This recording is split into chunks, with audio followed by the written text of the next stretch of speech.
हम अभी शिशुपाल वधम पढ़ाने जा रहे हैं। शिशुपाल वधम में 12वां श्लोक है। इस पर माघ कवि श्री कृष्ण द्वारा नारद जी का स्वागत का वर्णन है कि नारद जी ने श्री कृष्ण भगवान का स्वागत कैसे किया, इसका इसमें बढ़िया से विस्तृत वर्णन है। अतिथि देवो भव, इस पंक्ति का, इस आदर्श वाक्य का पालन कैसे भगवान कृष्ण ने किया, भगवान होते हुए भी मुनि नारद का उन्होंने कैसे उठ करके स्वागत किया, ये इस श्लोक में वर्णन है। चलते हैं, हम लोग पढ़ते हैं। पतत पतंग प्रमितस्तपोनिधि पूर्वस्यावन्न भुव्यलीयत गिरेस्तरित्वानिव तावदुच्चकैर् जबेन पीठादुत्तिष्ठदच्युता। ये श्लोक है। पतत पतंग प्रमितस्तपोनिधि पुरो अस्यावन्न भुव्यलीयत गिरेस्तरित्वानिव तावदुच्चकैर् जबेन पीठादुत्तिष्ठदच्युता। इसका अर्थ है अन्वय। पतत पतंग प्रमिता तपोनिधि अस्य पुरः भुवि यावन्न व्यलीयत नातिष्ठत न व्यलीयत तावत् गिरेः तरित्वान् इव उच्चकैः पीठात् अच्युतः जवेन उत तिष्ठत। ये इसका अन्वय कर लीजिएगा। व्याख्या है पतत पतंग प्रमिता। देखिए, पतन या पतंग, पतत पतंग प्रमिता, ये उसका विशेषण है तपोनिधि का। तपोनिधि कौन थे? नारद जी थे। तो मुनि नारद जी का, नारद तपोनिधि माने मुनि नारदः, मुनि जो नारद हैं वह कैसे हैं? पतत पतंग प्रमिता हैं। पतत पतंग प्रमिता। कहा भैया पतत पतंग प्रमिता का मतलब क्या है? कहा भैया पतत पतंग प्रमिता का मतलब है, पतंग माने होता है पक्ष सूर्य, पतंगो पक्षी सूर्य इत्यमरहा। पतंग कहते हैं पक्षी, सूर्य को पतंग कहते हैं। तो सूर्य भी पतंग का अर्थ होता है, पतंग का अर्थ पक्षी भी होता है, लेकिन यहाँ पतंग शब्द से सूर्य लिया गया है, पक्षी नहीं लिया गया। तो पतंग यह पतंगा यानी गिरते हुए जो सूर्य, पतन या पतंगा। अभी कहेंगे अभूतोपमा है, क्योंकि सूर्य गिरता ही नहीं, गिर जाए तो क्या कहना है भगवान। तो इसीलिए अभूतोपमा है कि नहीं, क्योंकि सूर्य का गिरना असंभव है, इसीलिए इसमें अभूतोपमा मानते हैं कभी।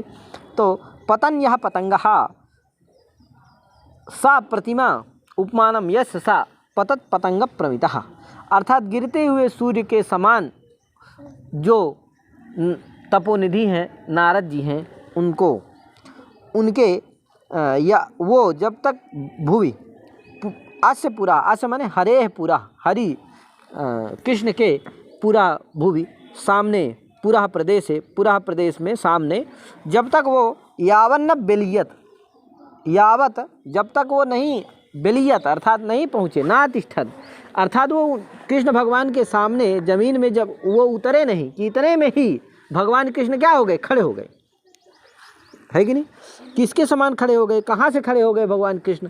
तो बता रहे हैं कि तावत जब तक वो खड़े नहीं हुए भगवान मुनि नारद जी कृष्ण भगवान का, अस्य पुरा, अस्य माने हरे कृष्णस्य पुरः भुवि यावन्यव्यलीयत, जब तक वो नहीं खड़े हुए, नातिष्ठत जब तक खड़े नहीं हुए नारद मुनि, तावदेव उसी समय तुरंत क्षण भर में ही नारद भगवान अच्युत कृष्ण भगवान क्या हो गए? उच्चकई पीठात यानी उच्चई आसनात, उच्च आसन से, है कि नहीं? पीठ माने आसन, तो उच्च आसन से क्या हो गए? उदतिष्ठात खड़े हो गए। का भैया ऐसे नहीं कि आराम से खड़े हो रहे, का जबेन शीघ्रात, शीघ्रेण, है कि नहीं? शीघ्र ही क्या हो गए? खड़े हो गए। किसके समान? का गिरेह तरित्वान इव, का गिरी जैसे पर्वत से, मेघ तड़ित माने होता विद्युत, विद्युत युक्त मेघ के समान, तड़ित्वान माने मेघ के समान। कैसे मेघ के समान? तो विद्युत युक्त मेघ के समान गिरी पर्वत से जैसे मेघ, विद्युत युक्त मेघ रहता है, ऊंचा रहता है, खड़ा रहता है, उसी तरह से भगवान कृष्ण अच्युत क्या हो गए? उच्चकई पीठात माने उच्च आसन से क्या हो गए? उततिष्ठत खड़े हो गए, है कि नहीं? जबेन उततिष्ठत शीघ्रता से खड़े हो गए। तो ये इसका अर्थ है। पतत पतंगः प्रमितो पतत पतंग प्रमितः, अर्थात पतन गिरते हुए सूर्य के समान है कि नहीं, अथवा गिरते हुए सूर्य के सदृश उपमा है जिसकी ऐसे तपोनिधि मुनि नारद क्या हो गए, यावन्न भूवि बलियत, जब तक वो पूरा प्रदेश अस्य पूरा भूवि यावन्न बलियत, अस्य मने हरे कृष्णस्य पूरा भूवि यानी पूरा प्रदेश है, यावन्न बलियत जब तक वो खड़े नहीं हुए उसी समय क्या हो गए वो उच्चकई पीठात, है कि नहीं, तावदेवा उच्चकई पीठात मने उच्च आसन से, अच्युतः मने भगवान कृष्ण, जवेन मने शीघ्रता से, गिरे तरित्वानिव उत्तिष्ठत, है कि नहीं, गिरी से जैसे तरित्वान मने मेघ के समान, है कि नहीं, उच्चकई पीठात ऊंचे पीठ से क्या हो गए, जवेन उत्तिष्ठत। तो इस तरह से इसका व्याख्या समझ लेना चाहिए, इसका अर्थ समझ लेना चाहिए। तो अभूतोपमा है क्योंकि सूर्य का कभी क्या नहीं हो सकता, पतना संभवाद, अभूतोपमा, है कि नहीं, अभूतोपमा है। इति आचार्य दंडी प्रभृतयो बभणु, आचार्य दंडी आदि इसको मानते हैं, ऐसा ये मल्लिनाथ जी ने कहा। अब कुछ लोग कहते हैं आधुनिक अलंकारिका वदन्ति उपमानत्वायो अप्रसिद्धस्य उपमानत्वायोगाद उत्प्रेक्षा, ये चूँकि सूर्य का गिरना असंभव अप्रसिद्ध है इसीलिए इसमें क्या है, अभूतोपमा है, क्या है, उत्प्रेक्षा है इसमें, ऐसा आधुनिक अलंकारिक लोग मानते हैं, उत्प्रेक्षा मानते हैं।